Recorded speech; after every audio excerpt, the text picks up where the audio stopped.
E aí, galera, sejam bem-vindos a mais um vídeo. Não é mais um vídeo, né? Quer dizer, tá em formato de vídeo, mas na verdade só tem áudio. O que tá acontecendo? Bom, pessoal, eu tô aqui, né? Obviamente quem tá falando aqui é o Luiz Hendrix, para convidar vocês oficialmente a conhecer um outro projeto meu, que é o meu podcast de ciência. Pra quem não conhece ou não sabe o que é um podcast, eu acho que é difícil isso acontecer. Podcast é como se fosse uma rádio, só que é um programa editado completamente diferente, é uma experiência sonora. Tá? Então eu queria convidar vocês para conhecerem o meu podcast chamado SciTalk.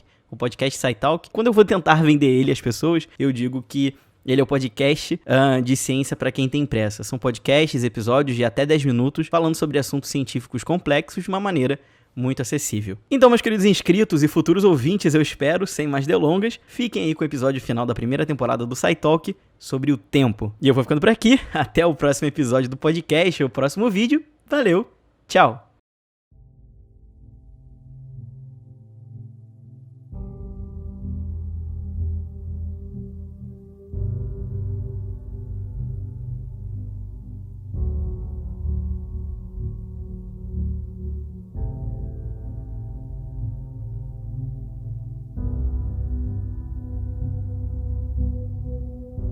Até as palavras que agora dizemos, o tempo, em sua voracidade, já levou embora e nada retorna.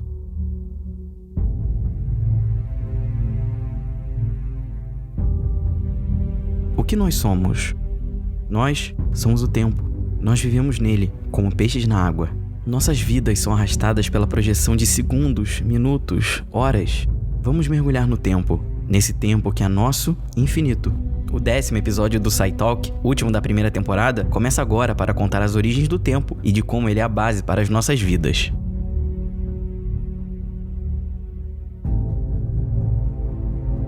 Einstein nos mostrou que espaço e tempo são completamente ligados, formando uma estrutura com 4 dimensões chamada de espaço-tempo. As leis da física, surpreendentemente, não falam nada sobre direção no espaço e nem no tempo. Podemos dizer que eles são simétricos, com eventos acontecendo da mesma maneira, não importando se o tempo está indo para frente ou para trás, ou de qual jeito os eventos são orientados no espaço. Quando a gente olha para o tempo, ele não parece ser simétrico, parece que o fluxo está indo apenas em uma direção. O reconhecimento consciente do tempo é a primeira e talvez mais significativa evidência de que qualquer um de nós sabe a direção em que o tempo anda. Nossas mentes se movem em uma direção ao longo do tempo, e não ao contrário. As redes neurais se formam no nosso cérebro e são responsáveis por reter informações de eventos. Nas nossas mentes, o passado e o futuro são extremamente diferentes. O passado é estático e inalterável, mas o futuro é totalmente indeterminado. Nós podemos nos lembrar do passado, mas não podemos nos lembrar do futuro. E como a gente só consegue se lembrar do que aconteceu antes de agora, nós temos a percepção de que o tempo flui em uma direção. E esse fenômeno tem um nome: a seta do tempo. Podemos, inclusive, pensar em 3 diferentes tipos de setas. A primeira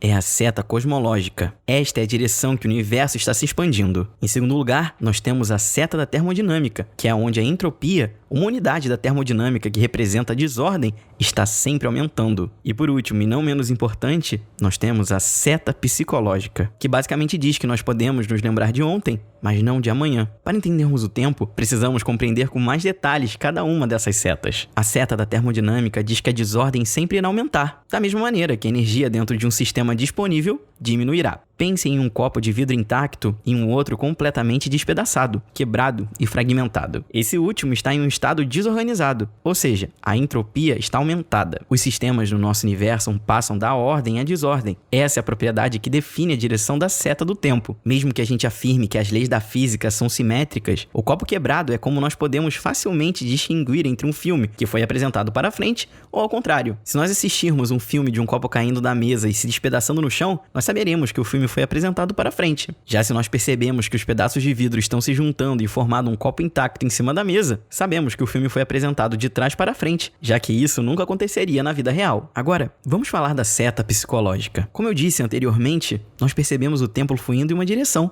mas nunca em outra, certo? Podemos dizer que a seta psicológica é quase que a seta termodinâmica, já que essa seta nos mostra quando mudanças são aplicadas em um sistema, e esse sistema estará ordenado em um dos lados desse evento e desordenado no outro. Mas como será que a gente consegue perceber de verdade que ele está indo de ordenado para desordenado, e não ao contrário? É possível tentar explicar isso através de um computador, já que conseguimos identificar semelhanças com a memória humana. Claro, pelo menos quando falamos de seta psicológica, já que como um cérebro humano, o computador não pode se lembrar do futuro. Vocês já usaram um ábaco quando eram crianças? finanças, o ábaco é uma invenção dos chineses para facilitar cálculos. Ele possui colunas com anéis que servem para contar. Assuma que o ábaco está em um estado desordenado, ou seja, anéis espalhados em diferentes lados e diferentes unidades. Se nós quisermos guardar alguma contagem nele, precisamos ordenar os anéis em um estado ordenado. Porém, para movermos esses anéis, precisamos gastar um pouco de trabalho ao movermos nossos braços e fisicamente mover os anéis. A desordem no universo que nos cerca é aumentada em muitas magnitudes quando comparada à pequena diminuição na entropia que aplicamos no ábaco. Isso é basicamente o que a seta da termodinâmica mostra. A entropia sempre precisa aumentar, ou seja, não seria possível lembrarmos de algo de uma maneira em outra direção, já que para nos lembrar de algo, precisamos aumentar a energia da rede entrópica do universo. E essa entropia só funciona em uma direção, essencialmente. E é claro, nós temos a seta cosmológica. Por que será que o universo expande para a mesma direção da seta termodinâmica? Seria possível ser ao contrário? Se fosse ao contrário, de acordo com os nossos entendimentos de física moderna, as condições pré-existentes de átomos para existir seriam impossíveis, fazendo da vida um milagre impossível. O pesquisador e professor Carlo Rovelli descreve muito bem em seu livro A Ordem do Tempo que o tempo não é igual para todos, e nunca será. O tempo passa mais rápido nas montanhas do que no nível do mar. Por exemplo, a diferença é extremamente pequena, porém, pode ser medida com precisão através de relógios mais complexos. Em relógios de laboratórios especializados, essa diminuição do tempo pode ser detectada entre níveis muito pequenos, apenas alguns centímetros. Um relógio no chão é mais devagar do que um relógio na mesa. E não é apenas o relógio que fica mais lento. Quanto mais baixo, mais lentos são os processos. Vocês devem concordar comigo que isso parece ser bem incrível, né? O tempo passa mais devagar em alguns lugares e mais rápido em outros. O mais chocante disso tudo é que não existe apenas um tempo.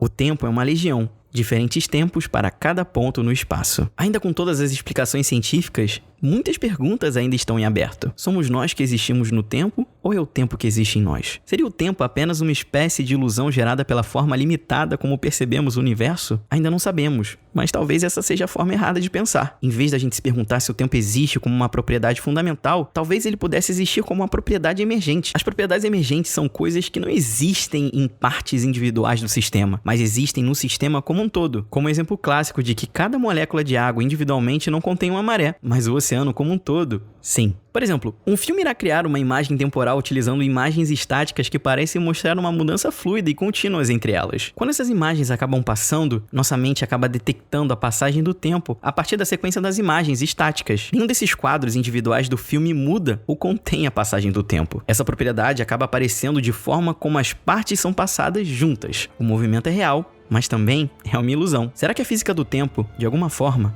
é uma ilusão semelhante? Eu vou falar pra vocês que a gente tá bem longe de uma explicação completa, pelo menos por enquanto. Por isso, aproveite o tempo, o seu tempo aqui no mundo. Muitas coisas na vida podem ser recuperadas. O tempo, não. O tempo que você esperou pra dar aquele abraço passa. O tempo para ter dito, eu amo você, termina. O tempo para estar com seus pais se esgota. Aproveite o tempo. O tempo é o seu bem mais precioso e irrecuperável.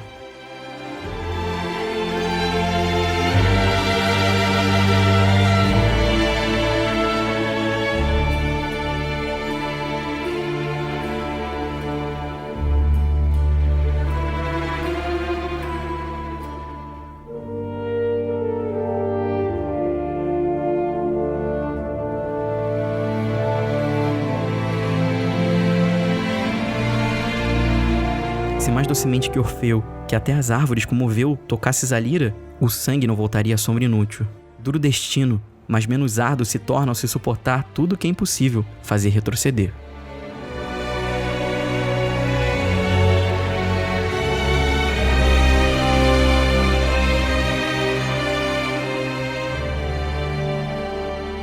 Queridos ouvintes, chegamos ao fim do último episódio da primeira temporada do SciTalk. Eu gostaria de dizer que eu estou extremamente orgulhoso do projeto. E ler cada mensagem, cada feedback me motivou muito a produzir episódios cada vez melhores para vocês. Nós teremos um hiato, ou seja, uma pausa. Acredito que de mais ou menos 2 meses para produzir a segunda temporada, com temas mais incríveis ainda e também alguns episódios com formatos bem diferentes. E se você quer saber de todas as novidades da próxima temporada, acompanhe o SciTalk pelas redes sociais, no Twitter, @SciTalkPodcast, e no Instagram, @SciTalkPodcast. E se quiser mandar alguma sugestão, crítica ou parceria, entre em contato por e-mail, scitalkpodcast@gmail.com. E eu, Luiz Hendrix, vou ficando por aqui, aproveitando cada minuto do meu tempo. E é claro, obrigado por gastarem um precioso tempo de vocês com o SciTalk. Até a próxima temporada, valeu, tchau!